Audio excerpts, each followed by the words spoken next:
ให้เบิ้งเลยเนี่ยตอนนี้น้ำท่วมนักเลยอยู่บ้านเบาไส้เนาะถือว่าเกิดไฟธรรมชาติที่บ่คาดคิดพี่น้องเนาะที่เบาไส้ตอนนี้อยู่นี่ให้เบิ้งเอาพี่น้องเนาะนี่บ่แม่นว่าคอนเทนต์นี่คือเรื่องจริงเนาะบ่น็อตเนาะนี่คือเรื่องจริงเนาะตอนนี้เหตุการณ์ของบ้านเบาไส้เนาะฝนตก2 มื้อเลี้ยนติดเนาะทำให้บ้านไกลเรือนเคียงเพิ่นอพยพงัวหรือว่าสัตว์เลี้ยงของเพิ่นมาเนาะบ่แม่นว่า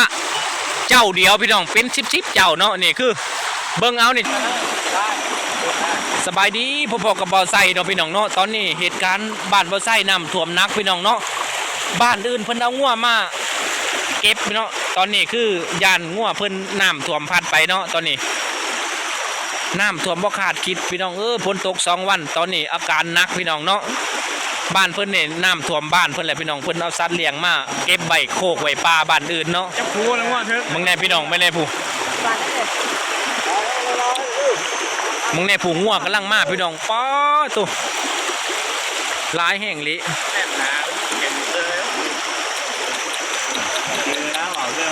ตอนนี้โหดวนๆสดๆร้อนๆเลยพี่น้องเนาะณฝนตกมือขึ้นเดียวพี่น้องทำให้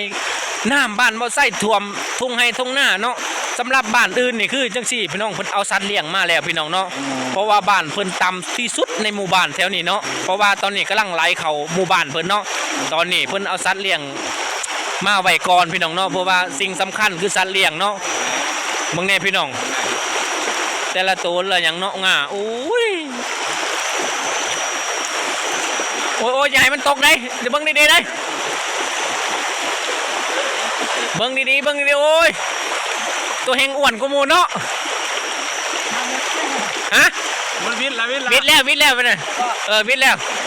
ก็โอ้ยังอยู่ได้ยุงหันนั่นร่างได้ตอนแหงเลิกได้ยุงหันแหงเลิกได้เป็นไงผู้สาวบอกเฮ้ยว่าแฟนก็เจ้าเนี่ยผู้สาวบอกก็จะขึ้นยิ้มคักยิ้มแน่สิเบิ่งเอาพี่น้องเนาะนี่เบิ่งเอาเนาะที่ตอนนี้ธนาคารกำลังเต็งเครียดด้วยพี่น้องเนาะตอนนี้ผมกระตกคือเก่าเนาะพี่น้องเนาะตอนนี้โมเมนต์ว่าผมหยุดได้ตอนนี้เนี่ยคือยืนอยู่ตรงนี้โอ้โหเลิกเลยพี่น้องตรงนี้นะอันตรายมากที่สุดตอนนี้เนาะนี่เพิ่นย่านสัตว์เลี้ยงเพิ่นน้ำท่วมเนาะเหตุการณ์ปีที่แล้วสัตว์เลี้ยงเพิ่นเสียหายเกือบเป็น100 ตัวเนาะหมู่บ้านเพิ่นเนาะตอนนี้เพิ่นกำลังเเก็บสัตว์เลี้ยงเพิ่นเนาะมาเก็บไว้อยู่บ้านอื่นพี่น้องเนาะมึงแน่งัวเพิ่นนี่เนาะโอ้ลำบากบ่เมื่อยบ่โอ้ยชีวิตธรรมชาติของเขาเนาะโอ้ยไถหน้าบ่ได้แล้วท่วมแล้วนี่นะจะไปดำหน้า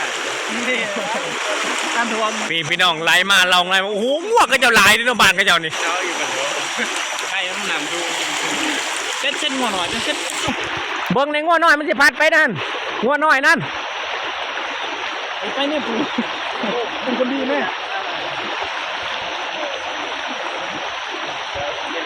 พี่น้องนี่เบิ้งนี่คือหมู่บ้านอื่นเนาะที่เพิ่นเอางัวมา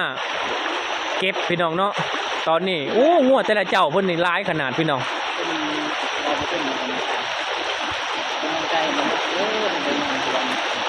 เบิ่งนี่เบิ่งเอาไปเอาพี่น้องเนาะนี่คือตอนนี้ไป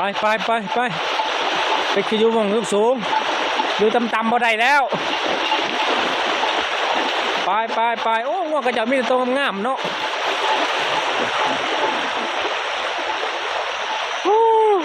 มาถึงหัวปีแต่เนาะโอ้บ่ระวังในต้นนั้นมันสิเป็นอะไรต้นนั้นนะงัวน้อยต้นนั้นระวังได้อยู่หันเลิกได้มองหันไปแล้วเลิกเลยได้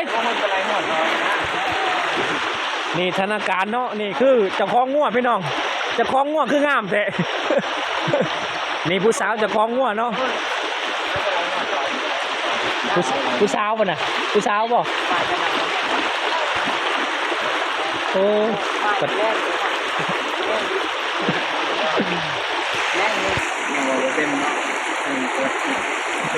พี่น้องนี่ตอนนี้คือระยะ5 โมงแรงเนาะจากบ้านอื่นเพิ่นเอางัวมาพี่น้องบอกว่างัวหน่อยงัวใหญ่ตอนนี้เพิ่นก็เสี่ยงกับน้ำไฟธรรมชาตินี่เพิ่น พิ่นยางมาแต่บ้านเพิ่นนี่เป็น10เป็นหลายกิโลพี่น้องนี่3-4 กิโลเนาะยางมาสภาพนี่ตอนน้ำท่วมเนาะบ้านเพิ่นแห้งน้ำท่วมหลายกว่านี้พี่น้องเอ้ยเพราะว่าบ้านเพิ่นต่ำกว่าบ้านเบาไส้หลายพี่น้องเนาะนี่คือจากไฟธรรมชาติเกิดที่บ่คาดคิดในไพ่2 มื้อเท่านั้นพี่น้องเนาะตอนนี้เจ้าของงวดโอ้งวดตัวนี้คืองามแต่เนาะพี่น้องสู้ๆเนาะนี่คือชีวิตของคนลาวจากน้ำท่วมเนาะต้องเบิ่งผ้าอาศัยสัตว์เลี้ยงก่อนพี่น้องเนาะนี่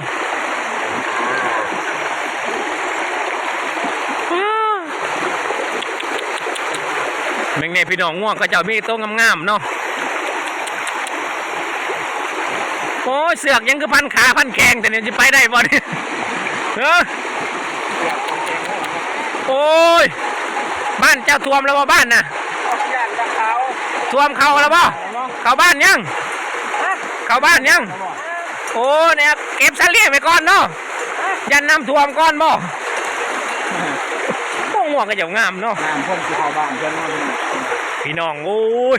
ถือว่าอันตรายสุดๆแต่ตอนนี้เนาะ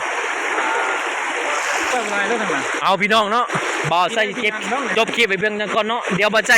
เบื้องธนาคารน้ำก่อนพี่น้องเนาะจบคลิปไปเบื้องจะมีเดี๋ยวบ่ใส่สิอัปเดตใหม่เนาะพี่น้องเนาะตอนนี้อาการน้ำท่วมพี่น้องเนาะตอนนี้คือบ้านเบาไส้น้ำท่วมนักพี่น้องเนาะเพิ่นไล่งัวมาพี่น้องเบิ่งนี่คือตอนนี้น้ำท่วมพี่น้องเนาะนี่คือบ้านใกล้เรือนเคียงที่เพิ่นเอางัวมาเนาะนี่คืออุบัติภัย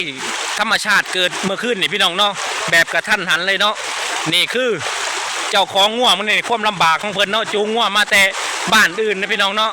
นี่คือสัตว์เลี้ยงของเพิ่นเนาะที่เพิ่นหักเพิ่นหวงย่านน้ำท่วมพี่น้องตอนนี้บ้านเจ้าเป็นไหนอ้ายน้ำท่วมนักบ่โอ้พี่น้องเนาะนี่คือปากจากบ้านเพิ่นเนาะที่บ่ใช่กับบ่ฮู้ว่าบ้านเพิ่นบ้านหยังเนาะนี่ตอนนี้เพิ่นกำลังไล่งัวมาพี่น้องนี่ให้เบิ่งเลยนี่ตอนนี้น้ำท่วมนักเลยอยู่บ้านเบาไส้เนาะถือว่าเกิดไฟธรรมชาติที่บ่คาดคิดพี่น้องเนาะที่เบาไส้ตอนนี้อยู่นี่ให้เบิ่งเอาพี่น้องเนาะนี่บ่แม่นว่าคอนเทนต์นี่คือเรื่องจริงเนาะบ่น็อตเนาะ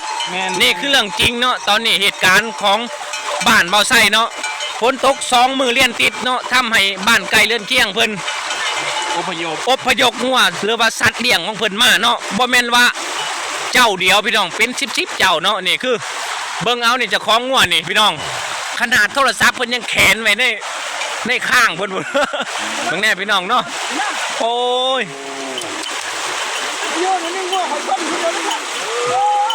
นี่คือพี่น้องเนาะตอนนี้สดๆร้อนๆเนาะอุปยกแน่นอนพี่น้องนี่คือจากการน้ำท่วมน้ำป่าไหลหลากเมื่อคืนนี่เนาะบางคำบ่ท่านหรืองัวได้บางคนก็เอางัวสัตว์เลี้ยงบ่ท่านก็เลยมีการเสียศูนย์ของสัตว์เลี้ยงไปเนาะพี่น้องเนาะนี่คือตอนนี้มึงเนี่ยพี่น้องกำลังมาเนาะตอนนี้เบาไส้อยู่ในริมมันได้แล้วอยู่กลางๆเบาไส้กับบ่กล้าไปเนาะตอนนี้เนาะคืออุปยกตอนนี้พี่น้องเนาะเดี๋ยวในงัวกระยานคนนี่เบิ่งเอาพี่น้องนี่ลำบากแห้งตอนนี้ป้าตัว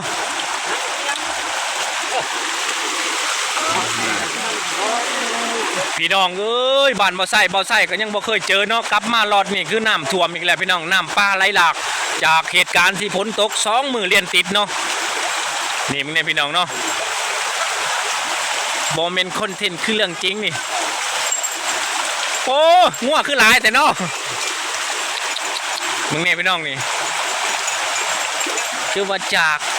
เหตุการณ์น้ำท่วมบ่คาดคิดเนาะนี่เพิ่นก็ย่านสัตว์เลี้ยงเพิ่นเสียศูนย์ไปเนาะเพิ่นเลยมึงเนี่ยเพิ่นหัวพี่น้องป้าตัวนี่คือสดๆภาพสดๆเนาะพี่น้องเนาะ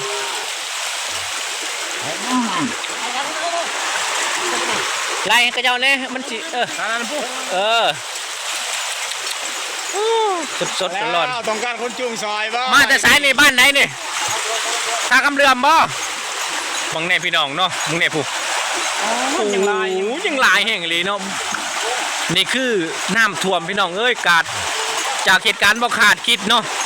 ลังคนมึงเนี่ยนี่จนบนยันเกือบเสียจนได้สอดเมียนพีกระเจ้าก็ได้เนาะทุกคนเนาะมึงเนี่ยพี่น้องเบิ่งเอาเนาะเดี๋ยวบ่อไส้สิเป็นทายมองน้ำลึกๆเนาะว่าน้ำท่วมนักบ่พี่น้องเนาะทุกคน นี่พี่น้องที่เบาไส้เสเบิ่งเนาะนี่ตอนนี้อาการท่วมหนักแห้งพี่น้องเนาะนี่เบาไส้ยืนอยู่ในริมถนนตอนนี้เนาะเบาไส้บ่กล้าไปตรงนั้นเนาะนี่เดี๋ยวจะมาถามความรู้สึกของเบาๆหนุ่มๆเนาะสบายดีสบายดี สบายดี เป็นไหนผลปีนี้คือดีแท้ กูแต่หัวปีเลยปีนี้ มาแต่หัวปีเลยบ่ มาแต่หัวปีเลย นี่คือน้ำป่าบ่หรือว่าน้ำฝนตก น้ำปลาน้ำเนื้อน้ำฝนตกอะไร นี่เองปกตินี่น้ำบ่ทันมาบ่แต่ละปีเนี่ย ก็ถือว่าปีเลย โอ้โหนี่คือน้ำท่วมเลยตกปิ๊บก็น้ำท่วมเลยแถวนี้เนาะ 2 มื้อ 2 คืน2 มื้อ 2 คืนบ่นี่โอ้คือเอาพี่น้องนี่2 มื้อ 2 คืนทำให้ตอนนี้บ้านเบาไส้เนาะน้ำท่วมพี่น้องนี่ก็บ่ได้ว่าเชิงว่าบ้านเบาไส้ดอกแต่ว่าบ้านเบาไส้ก็ไกลเติบนี่คือ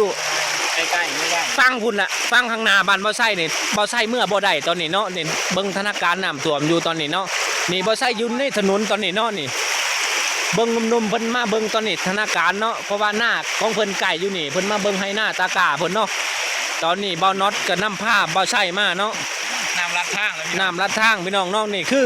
เหตุการณ์น้ำท่วมบ่คาดคิด ตอนนี้พี่น้องเนาะนี่เบิ่งเอาพี่น้องเนาะนี่คือน้ำปลาไหลหลากจากไฟธรรมชาติฝนตก2 คืนเท่านั้นพี่น้องเนาะทำให้น้ำท่วมทุ่งนา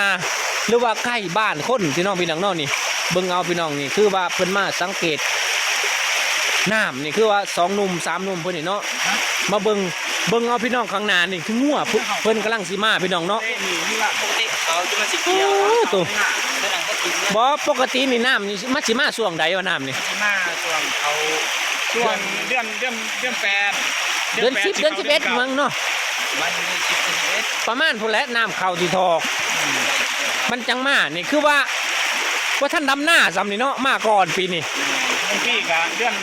8ที่เขาเดือน9มันก็มาแต่นี้มันเดือน7เด้อตอนนี้ มาตรงว่าปีถือว่ามันเตือนคือมันเตือนเลยเด้นี่ แม่น มันมารอบ2นี่สิบ่ตายใหม่บ่ เอ้าที่ว่าตรวจเบิ่งนักนี่ซ้ำใดอยู่บ้านเจ้านี่ โอ้มันมีเหตุการณ์2เทื่อเด้ ที่ว่านักที่สุดน่ะ 2เทื่อวัง5 ปีที่แล้วน้ำนี่ท่วมลิฟต์หลังคาเลย ปอตัวพี่น้องเนี่ยคือสดร้อนๆเนาะพี่น้องนี่จากภัยธรรมชาติเกิดบ่คาดคิดบ่คิดว่าน้ำสิมาเร็วขนาดนี้เนาะมื้อนี้เนาะ แม่น เห็นบอกก็จะเอาสารเลี้ยงมาน่ะนะ คือว่าบ้านก็จะต่ำสุดเลยนะ ทำชุด คือว่าเข้าบ้านเลยเนาะคือว่าประสิทธิ์ลำเพียนเนาะพี่น้องตอนน่ะนี่พี่น้องเนาะนี่